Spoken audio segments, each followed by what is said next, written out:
So today we are going to discuss about the topic of the lower extremity, which is the most important, commonly asked long questions, short notes, all included MCQs and all. In this you have to remember the front of the thigh region is compared with the upper extremity back of the arm. As the evolution started, where the previously person used to walk on the four, all the limbs. But as the evolution started in the human beings, only two legs we are walking and the other upper limb are made for the other activities. So this is the evolution and done, that is the upper limb and lower limb, they are same limbs. But due to the evolution different function, as they are the lower extremity are made for the walking and upper limb for the other activities. So when we compare with the upper extremity and lower limb, so lower extremity is compared with the back of the arm of the upper limb. Why? Because it is supplied by the dorsal division of the lumbar plexus. That is the one important reason you have to remember. In this we have to first we are going to deal the topic which is known as we call as that is the front of the thigh region. So what front of the thigh region includes? That is you have to remember. This boundaries of the front of the thigh region, which includes the, you have to first remember, that is the one which is the inguinal ligament attached. That is the anterior superior iliac spine to the pubic tubercle. So we are going to get the whatever the boundaries for the all the landmarks which are of the front of the thigh region. First you have to tell, here on the lateral side we have the ilium, iliac crest and tubercle of iliac crest. Medially we are going to get the pubis and pubic tubercle and pubic crest. These are all come across. And the attachment of the inguinal ligament from the anterior superior iliac spine to the pubic tubercle. Then next comes about the, which is you are going to get the crater trochanter and fold of the groin. This medial side we are going to get the fold of the groin. So fold of the groin and crater trochanter, we have medial and lateral condyles of femur. Then we are going to have the adductor tubercle, ligamentum patellae and patella. So within this area, even lateral condyle, medial condyle of the femur. So within this area, we are going to call as landmarks of the or the boundary limit for the front of the thigh region. Which areas of the front of thigh we are going to call as that is the boundaries, that is the landmarks. You have to tell it is a landmark within the on the front of thigh region, within the iliac crest, ilium, we have inguinal ligament, pubis, pubic tubercle, pubic crest, folds of the groin. This is a fold of groin which is you are going to get. Then crater trochanter, medial lateral condyle. Then we are going to get the patella, ligamentum patellae, or we are going to get an adductor tubercle.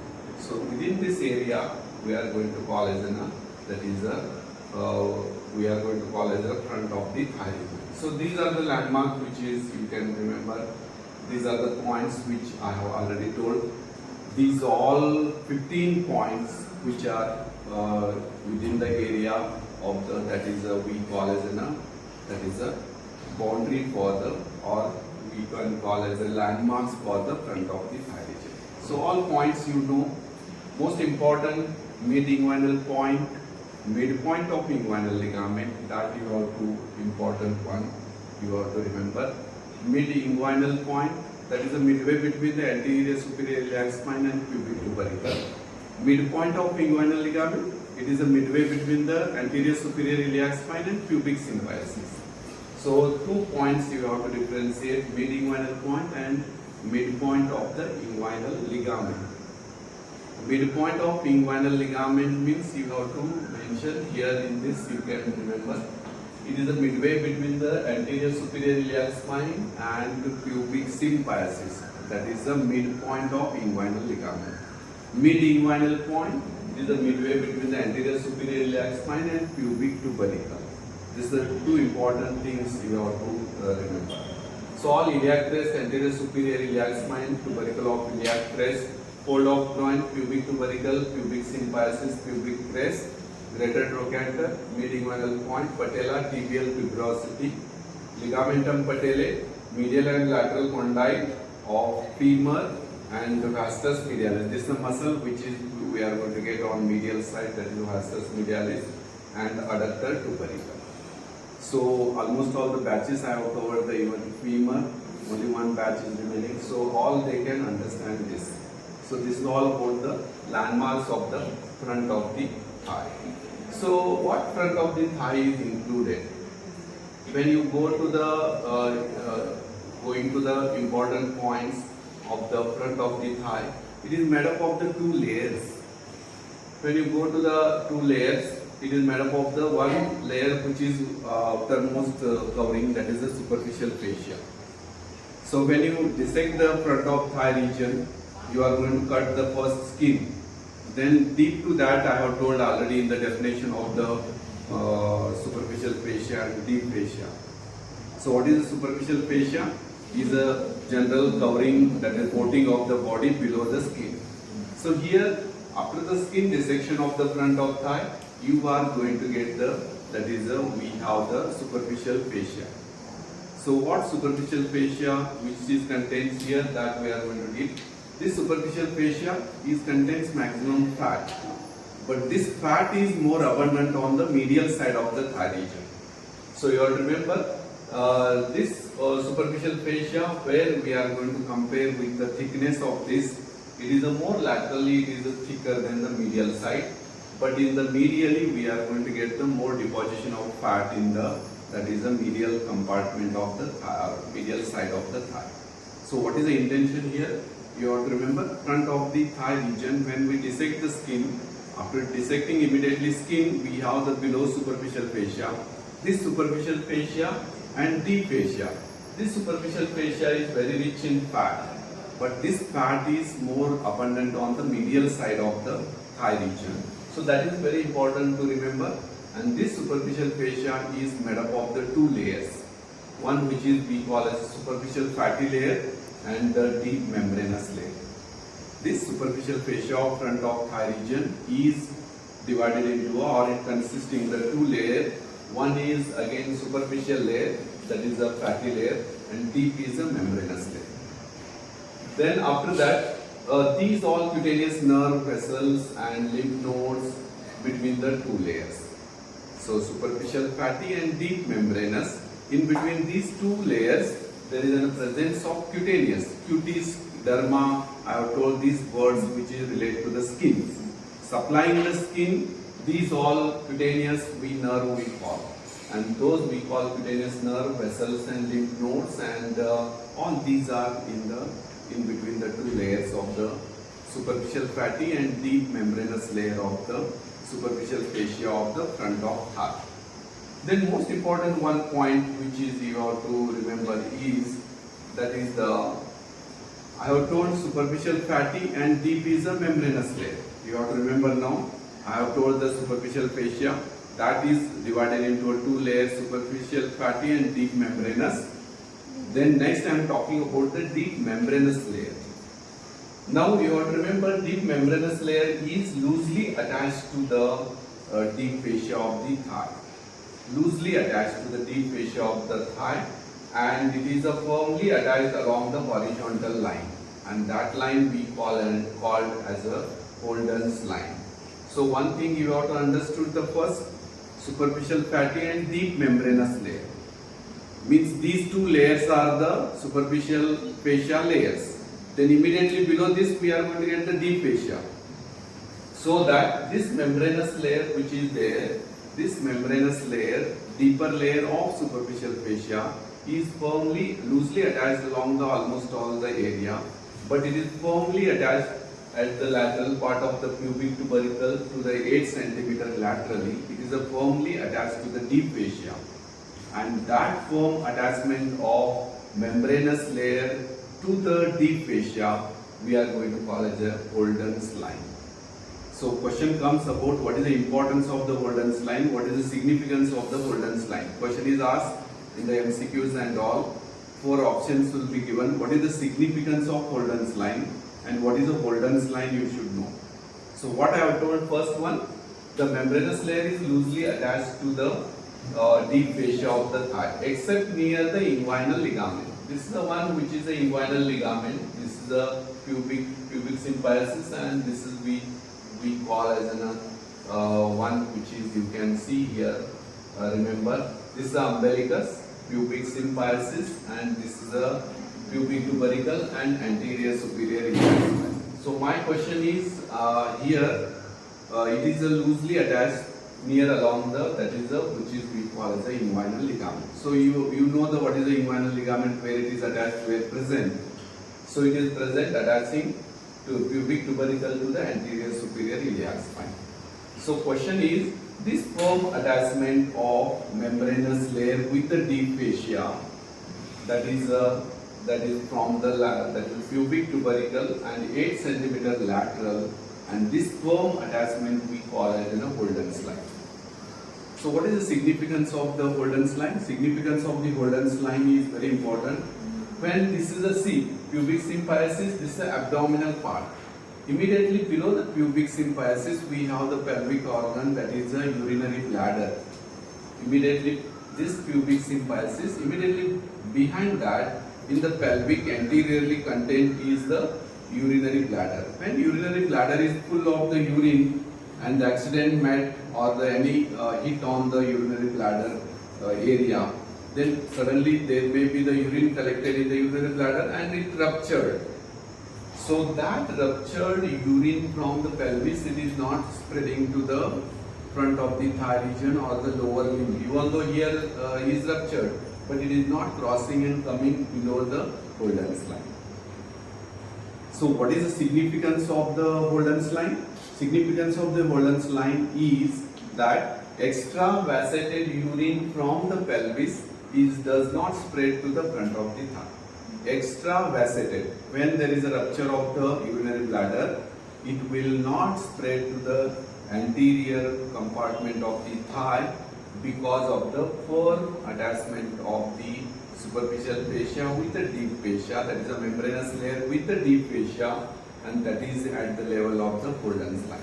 So you should know what is the superficial fascia, what are the two layers of the superficial fascia of the front of thigh, superficial fatty and deep membranous. Deep membranous layer which is there, that is articulating here attachment, which is we are going to get how it is attached. Deep membranous layer with the deep fascia, that is a firm attachment along the pubic tubercle to the laterally 8 cm, and that firm attachment we call Holdens line. What is the significance of Holdens line? Is asked, extravasated urine from the pelvis or the ruptured urinary bladder, the urine from the pelvis does not spread to the front of thigh. That is the one is the important significance of the Holdens line. So this is the one which is you have to remember how you have to mention, that is told. Next you have to remember about the here extended one, which is you get here. You can remember Holdens line begin little lateral to the pubic tubercle and extend laterally for about 8 cm. Pubic tubercle laterally about 8 cm, that is extended. So that is I have shown here. In this you can get that is the Holdens line. So this is all about the first we have come across the front of thigh region we are dealing. In the front of thigh region I have told what are the landmarks of the front of thigh. Then I have told how it is made up of. The front of thigh consisting superficial fascia, deep fascia. This superficial fascia which is there, it is made up of two layers. Superficial we are going to get fatty and deep membranous. And this deep membranous layer is loosely attached all over along the, except at the part which is we call as the below the inguinal ligament, about 8 cm lateral to the pubic tubercle. This is the firm attachment of membranous layer to the deep fascia. So that is we call as a Holdens line. So this is one important thing, things you have to know. And next I have told what is the significance of the Holdens line. That is you have to remember. So next comes about what are the contents of the superficial fascia of the front of thigh. When you go to the contents of the superficial fascia, so almost all this is a word itself gives you a superficial. Superficial means outside we have the external covering, that is the skin. Almost all the front of thigh region skin is supplied by the cutaneous nerves, cutaneous vessels. One great vessel, that is a vein comes, that is a great saphenous vein. We are going to get the what are the contents. Now question we are dealing about the contents of the front of the thigh. What are the superficial content of the front of thigh? There are 7 cutaneous nerves we are going to get. Second one, 3 cutaneous vessels. So cutaneous means you have to remember area of the front of thigh, skin, nerve supplying and the vessel supplying. That is we are dealing. Next comes about the one vein, longest vein we are going to superficial vein in the body we get great saphenous vein. Then we have the superficial inguinal lymph nodes. Inguinal ligament you have to remember.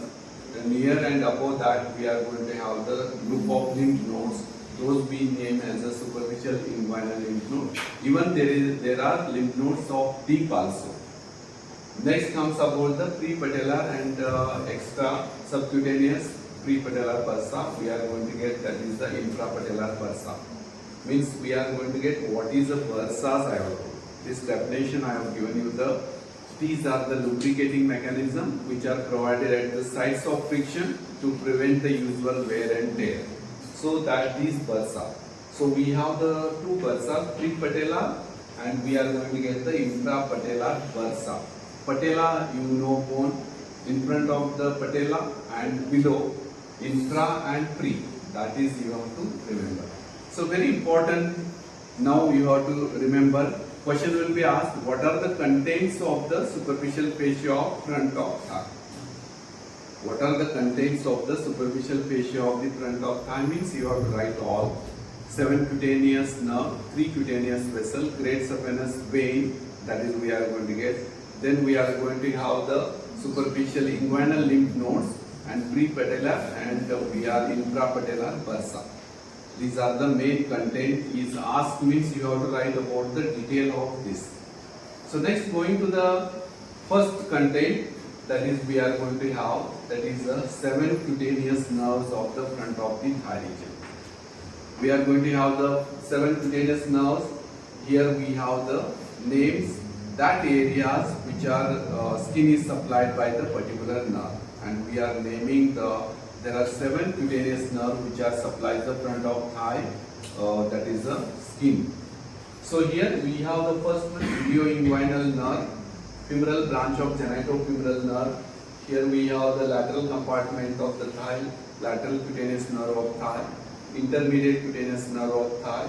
Then we have medial cutaneous nerve of thigh. Then we are going to have the saphenous nerve. Then we are going to have the here obturator nerve branch, which is on the, we are going to get the, on the medial side, we are going to get the anterior division of obturator nerve. So all these 7 nerves which are supplying the nerve supply to the front of the thigh. So one simple short notes can become, explain the 7 cutaneous nerves of the front of thigh. So you have to remember all the names of these all cutaneous nerves of the front of the thigh. So you have to begin.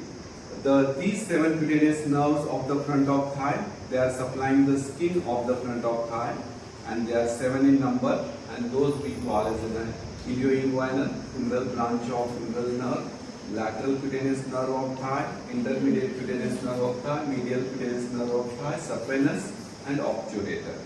So all these are the 7 cutaneous nerves supplying the skin of the front of the thigh. So next comes about the 3 cutaneous vessels. When we go to the cutaneous vessels, you know the major arteries in this is we are going to get in the lower limb is the femoral artery. And this femoral artery gives the 3 superficial branches which are supplying to the skin. And those we call as a superficial circumflex ilia going to the ilium laterally. That is we call as the superficial circumflex ilia vessel. Vessel means it accompanied artery and vein. Artery vein branch we call as small branches, we call as a vessel. So here both you have to tell. Because I have shown red, that is the artery branch, vein, venous branch. So that is a blue. So here you have to remember 3 cutaneous vessels present on the front of thigh are superficial circumflex iliac vessel. Then we are going to get superficial epigastric vessel. Then we get the superficial external podundal vessel. Podundal means genitals. This area, which is the genital area, that side supplying podundal area we call. So superficial external podundal vessels and superficial epigastric. This is supplying in the middle below the umbilicus area, and lateral side and flank region, which is supplied on the front lateral part of the thigh, is by the superficial circumflex iliac vessel. So this is all about the contents which we have studied. 2 contains 7 cutaneous nerve, and we have come across that is the 3 cutaneous vessels. So these 2 contents we have dealt today. Remaining content like great saphenous vein, bursa, superficial inguinal lymph nodes, we are going to deal in the next lecture. So these are the important things you have to remember, all the areas which are supplied, and these 2 diagrams for the cutaneous vessels, and you have to go for the cutaneous nerves. This is all about the you have to remember. And remaining 2 contents we are going to deal in the remaining 3 contents which we are going to deal in the next one.